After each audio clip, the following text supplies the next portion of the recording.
My YouTube family, welcome back to my blog. आज है Monday का दिन और अभी बज रहे हैं 4। तो अभी थोड़ी थोड़ी सी गर्मियों की शुरुआत हो गई है, तो अब प्लांट्स को रेगुलर पानी देना पड़ेगा। ज़्यादा प्लांट्स तो है नहीं, मेरी बालकनी है छोटी सी, तो ज़्यादा प्लांट्स मैंने रखे नहीं है। यही एक दो प्लांट्स है। तुलसी का प्लांट था जो कि सर्दियों के कारण सूख गया, तो अभी इसको हम नया लेके लगाएंगे। तो अभी ये शुरू हो गया है कि प्लांट्स को रेगुलर पानी की नीड होने लगी है। और ये पुदीना के पत्ते हैं। एक्चुअली में मैं पुदीना का पाउडर लेने गई थी, कुछ मुझे बनाना है, तो पुदीना का अलग से पाउडर नहीं मिल रहा था। वो सब मिक्स चाट मसाला और ये सब मिक्स वाला था, तो वो मुझे नहीं चाहिए था। तो बेस्ट वे यही है कि पुदीना को लेके सुखा दिया जाए। और देखिए, यहाँ पे भी एक मनी सेविंग टिप देती हूँ मैं आपको। अगर आपको पुदीना का पाउडर, हरे धनिया का पाउडर चाहिए है और आप मार्केट से लेते हैं, तो मैं जो पैकेट ले रही थी 100 ग्राम था, 85 रुपीज़ का। और यहाँ 1 पाव के करीब पुदीना है, जिसको कि मैं सुखा दी हूँ। अभी ये सूख गया है तो आपको कम लग रहा है, जो कि 10 रुपए का पुदीना है। तो इस टाइप से देखिए कितने सारे पैसे बच गए। अदरवाइज़ मैं वो पाउडर लेके आती तो ये भी नहीं था कि वो कितना पुराना है, उसमें फ्रेग्रेंस है या नहीं, खोलने के बाद वो सब तो बात अलग ही हो जाती है। तो अभी मैं कर रही हूँ किचन का काम, और आज है मंडे, तो आज मेरी मेड का ऑफ होता है, तो आज थोड़ा सा क्लीनिंग वगैरह खुद ही करना है बर्तनों की। और ये काम करने के बाद आज मैं बनाने वाली हूँ एक फेस सीरम, जो कि बहुत अच्छा है विंटर्स के लिए भी, समर्स के लिए भी। और अगर आपके चेहरे पे थोड़ा भी दाग धब्बे हो जाते हैं, तो वो बहुत जल्दी रिकवरी करता है। बहुत यूज़फुल है। बहुत ही सस्ती चीज़ों से बनने वाला फेस सीरम है, जिसको कि आप एक बार में बनाकर महीने भर के लिए स्टोर कर सकते हैं।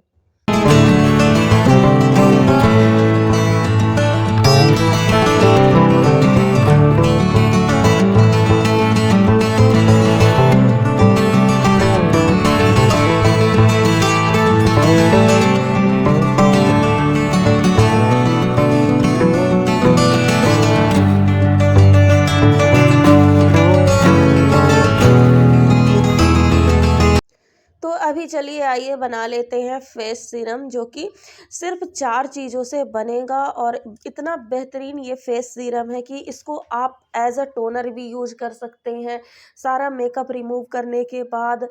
And as a body lotion भी यूज कर सकते हैं। तो दिखाती हूँ मैं किन किन चीज़ों से बनेगा। ये है मेरे पास गुलाब जल है, ग्लिसरीन है, और ये है विटामिन ई का कैप्सूल, जो आपको ईज़िली मेडिकल शॉप पे मिल जाता है। देन है नींबू। तो चलिए कैसे बनाना है इसको। और ये बहुत पुराना नुस्खा है, हम लोग बचपन में भी यूज़ करते थे, मेरी मम्मी बनाती थी, तो हम लोग फेस पे लगाते थे। और ये एक आप कोई सा भी डब्बा ले सकते हैं। तो मेरे पास निविया सॉफ्ट का ये खाली सा बड़ा सा डब्बा है। और अगर आपके पास इस टाइप का नहीं है, तो आप सीसी भी ले सकते हैं, किसी कटोरी वगैरह में बना लें, देन उसमें सीसी में स्टोर करके रख लें। तो अभी मैं इसमें ले रही हूँ ग्लिसरीन, जो कि मैं लूँगी 3 चम्मच के करीब। और ये मैं 1 मंथ के हिसाब से बना रही हूँ। ये ख़राब बिल्कुल भी नहीं होता है। और इसमें मैं डाल रही हूँ, जितना मैंने ग्लिसरीन लिया है उसके डबल मैं ले रही हूँ गुलाब जल। तो अगर सीज़न विंटर का है तो आप गुलाब जल डबल रखें। अगर सीज़न समर का है तो आप गुलाब जल को और थोड़ा सा डाल सकते हैं, डबल से थोड़ा ज़्यादा डाल सकते हैं। देन आपने देखा मैंने कितना नींबू डाला, थोड़ा सा नींबू का रस, मतलब हाफ चम्मच के करीब नींबू का रस। और ये है विटामिन ई का कैप्सूल का पूरा पैकेट है। ये 35 रुपीज़ का मुझे 10 पीस मिला है। तो इतना महंगा भी नहीं होता है, मेडिकल शॉप से आप इजीली आपको मिल जाएगा। इसको फेस पे भी यूज़ करते हैं, और हेयर वगैरह में जो लोग मास्क बनाते हैं उसमें भी यूज़ करते हैं। तो इसमें मैं 2 कैप्सूल ऐड कर दूँगी, और इसको विस्कर से अच्छे से विस्क कर लेंगे। और सारा चीज़ मिक्स करने के बाद मैं, देखिए, अभी फेस को इतने देर छोड़ दी थी, कुछ भी नहीं लगाई थी फेस वॉश करने के बाद, और मेरा फेस बहुत ज़्यादा ड्राई हो गया था। और उसको लगाने के बाद ऐसा लग रहा है कि जैसे तुरंत ही फेस वॉश करने के बाद हम लोग क्रीम अप्लाई कर लेते हैं। बहुत अच्छे से ये आपके फेस पे मॉइस्चर लॉक कर देता है। आप इसको एज अ बॉडी लोशन भी हाथ पैरों में यूज कर सकते हैं। तो ये मैंने रेडी कर लिया अपना फेस सीरम कहिए, टोनर कहिए, जो भी है बहुत ही अच्छा है, स्किन को बहुत ही सॉफ्ट कर देता है। और मेरे फेस पे थोड़े से झाइयाँ सी हो रही हैं, तो ये मंथ भर में उनको भी रिड्यूस कर देगा, लेकिन थोड़ा सा टाइम लगेगा। बिल्कुल घरेलू चीज़ों से बना हुआ है, कुछ भी आपको साइड इफ़ेक्ट नहीं करेगा, एक बार ट्राई ज़रूर करें।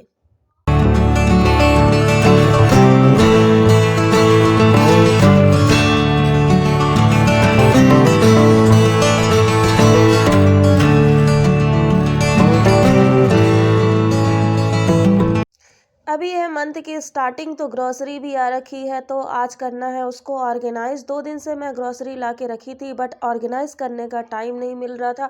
कुछ डब्बे वगैरह थे जिनकी क्लीनिंग करनी थी, तो आज सब कुछ कंप्लीट हो गया है और आज कर लेंगे ग्रॉसरी को ऑर्गेनाइज। और यही मेरा पुराना मेथड है कि जो बची हुई ग्रॉसरी है उसको एक डब्बे में निकाल के, देन जो डब्बे में या कंटेनर में निकाल के फिर नई ग्रॉसरी डालना है, और फिर जो पिछली ग्रॉसरी है उसको ऊपर से डालना है, ताकि हम पुरानी ग्रॉसरी को पहले कंज्यूम करें। इस तरह से आपका जो सामान है वो ख़राब नहीं होता है, और आपके पैसे वेस्ट होने से बच जाते हैं। अगर हमारी पुरानी ग्रॉसरी नीचे दब जाती है तो वो ख़राब होने लगती है, और वो नए सामान को भी ख़राब कर देती है।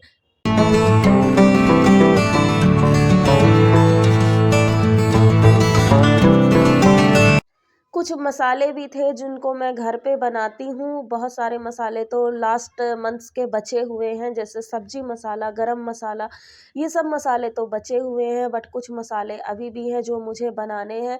तो होममेड मसाला भी बनाना भी काफ़ी किफ़ायती होता है। आप धनिया, साबुत जीरा, ये सब मार्केट से परचेस करके ला सकते हैं, और घर पे उसको ग्राइंड करके बना सकते हैं। तो ग्राइंड करने से पहले थोड़ा-सा मैं रोस्ट कर लेती हूँ, हल्का-सा गरम कर लेती हूँ, जिससे थोड़ा-सा उसमें का जो फ्रेग्रेंस है वो भी अच्छा निकल के आता है, अरोमा अच्छा आता है, और ग्राइंड भी बहुत ईज़िली हो जाता है। तो यहाँ पे मैंने बनाया है धनिया पाउडर, जीरा पाउडर, और ये रेड चिली पाउडर मैंने मार्केट से परचेस किया था। जो लाल मिर्च कुटी हुई होती है वो मैं घर पे बना लेती हूँ, बाकी जो फाइन पाउडर होता है वो लाना पड़ता है। और ये है, अब गर्मियाँ आ गई हैं तो दही वगैरह डेली यूज़ में आएगा, तो ये मैं रायते का पाउडर बना रही हूँ। तो ये ऐड हुई हैं किचन में कुछ नई चीज़ें, 3-4 चीज़ें हैं जिसको कि मैंने अभी-अभी लाया है, कल लेके आई हूँ। तो ये क्या है एक्चुअली में, मैं दिखाती हूँ कि इसमें क्या-क्या है। और किचन में मैं थोड़ा-थोड़ा सा एडिशन करते रहती हूँ, कभी कोई चीज़ पुरानी हो गई तो नई ले लिया। ये स्टेनर था मेरा, प्लास्टिक का है, और बहुत अच्छी क्वालिटी का था ये, और मैं काफ़ी टाइम से इसको यूज़ कर रही हूँ, मीन्स 5 से 6 सालों से यूज़ कर रही हूँ, लेकिन अभी भी ये टूटा नहीं है। बढ़िया क्वालिटी की प्लास्टिक का है, बट ये अभी थोड़ा-सा पुराना हो गया है, तो थोड़ा-सा प्लास्टिक को अवॉइड भी करना है, गरम चीज़ें इसमें अगर छानना है, और इसके जो होल्स हैं वो बड़े-बड़े हैं, तो मुझे चाहिए था एक स्टील वाला स्टेनर। तो बहुत सोचने समझने के बाद, बहुत सारा एक्सप्लोर करने के बाद मैं ले आई हूँ अपने किचन के लिए एक स्टील का स्टेनर, जो कि ये है। ये मैंने लोकल मार्केट से ही परचेस किया है। और कोई भी चीज़ मैं ऐसे ही नहीं लेती हूँ, पहले थोड़ा-सा उसके लिए प्लानिंग करती हूँ कि कैसा लें, या कुछ दिन बाद जब जैसे नीड होती है तो उसके कुछ दिन बाद तक मैं उसको लिस्टेड करके छोड़ देती हूँ, उसके कुछ दिन बाद ही लेती हूँ, ताकि पता चल जाए कि उसका एक्चुअली में यूज़ हमारे पास है कि नहीं है, वो ज़रूरी है या वेस्टेज ऑफ मनी हम करने जा रहे हैं। तो ये है, देखिए, मीडियम साइज़ का ये है, ना ज़्यादा बड़ा है, ना ज़्यादा छोटा है, और बहुत ही सुंदर सा स्टील का स्टेनर है।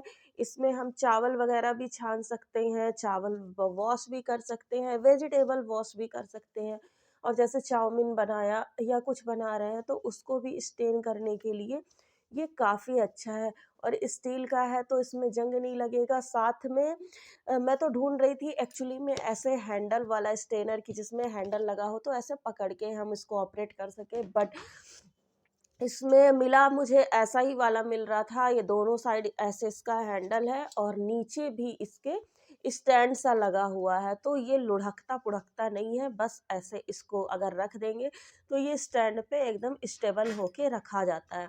तो बहुत ही सुंदर था और सुंदर है मीन्स, और इसमें स्टील का है तो स्टेन का भी, जंग का भी कुछ ऐसा दिक्कत नहीं है। तो एक तो चीज़ मैं ये लेके आई, सेकंड चीज़ मैं लेके आई हूँ, ये है कुकी कटर। अब जैसे कि होली आने वाली है तो होली में बनेंगे घर पे टाइप टाइप के स्नैक्स।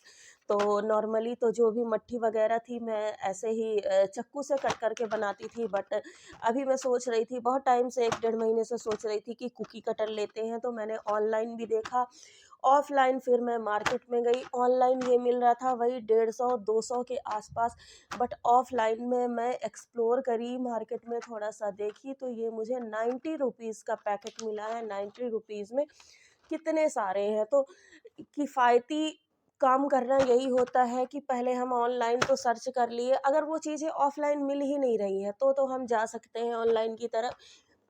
बट अगर वो चीज़ें ऑफलाइन मिल रही हैं, हमको है कि चांस है कि ऑनलाइन मिल सकता है, तो एक बार हमको मार्केट को एक्सप्लोर करना चाहिए।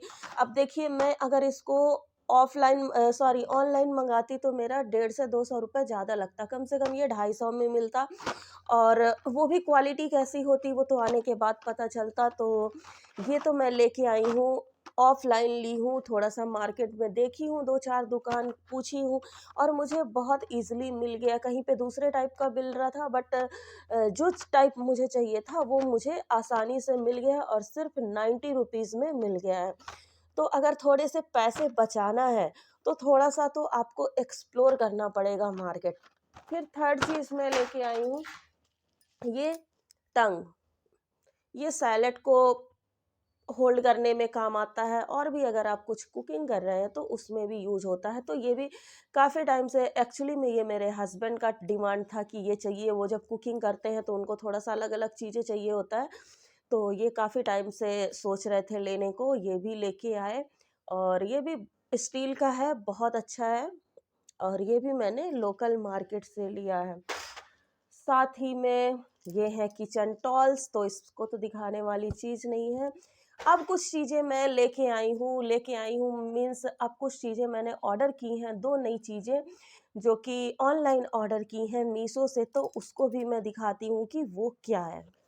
तो ये ऑर्डर किया है मैंने मीशो से, इसमें क्या है, ये 2 का सेट है एक्चुअली में, एक अभी यूज़ हो रहा है, तो वीडियो थोड़ा लेट मैं बना रही हूँ। ये है धूपदानी, वुडन धूपदानी है और बहुत ही अच्छी क्वालिटी का है, बहुत ही अच्छा छोटा-सा धूपदानी है। इसमें धूप जला के, मतलब ये डेकोरेटिव पीस टाइप से है, इसमें कोई भी आप धूप जला के ऐसे रख देते हैं, तो इसमें से जो उसका धुआँ निकलता है तो बहुत ही सुंदर लगता है, और थोड़ा-सा धुआँ स्प्रेड भी होता है। तो ये मैं काफ़ी टाइम से इसको मैंने विश लिस्ट में डाल रखा था।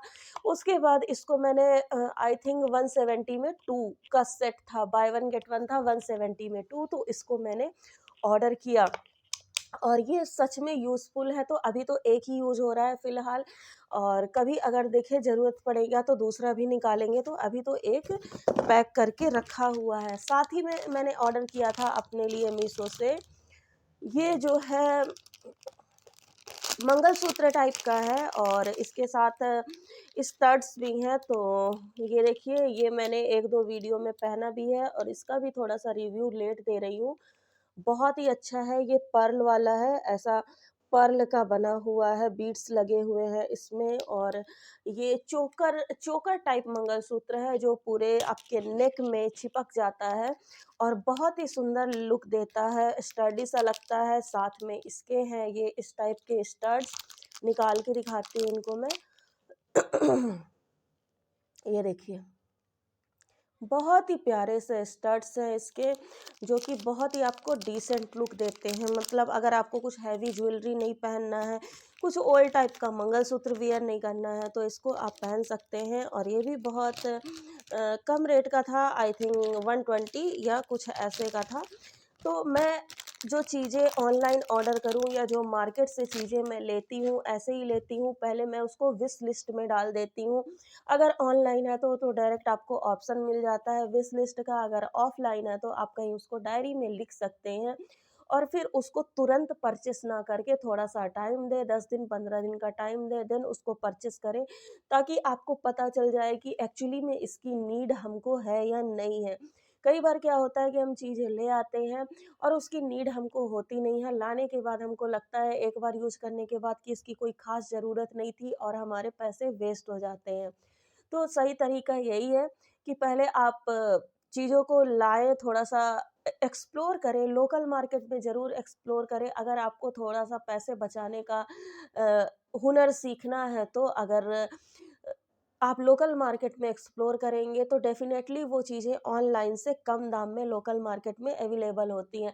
बट कुछ चीज़ें होती हैं जो ऑनलाइन सस्ती होती हैं, तो जैसा भी है आप एक बार ऑनलाइन, ऑफ़लाइन को कंपेयर करके ही कोई भी चीज़ खरीदें। और मैं ऐसे ही करती हूँ और बचा लेती हूँ अपने ढेर सारे पैसे। तो इस ब्लॉग में बस इतना ही, इस ब्लॉग को यहीं पे एंड करते हैं। मिलते हैं नेक्स्ट ब्लॉग में कुछ नई चीज़ों के साथ, तब तक के लिए take care and bye bye.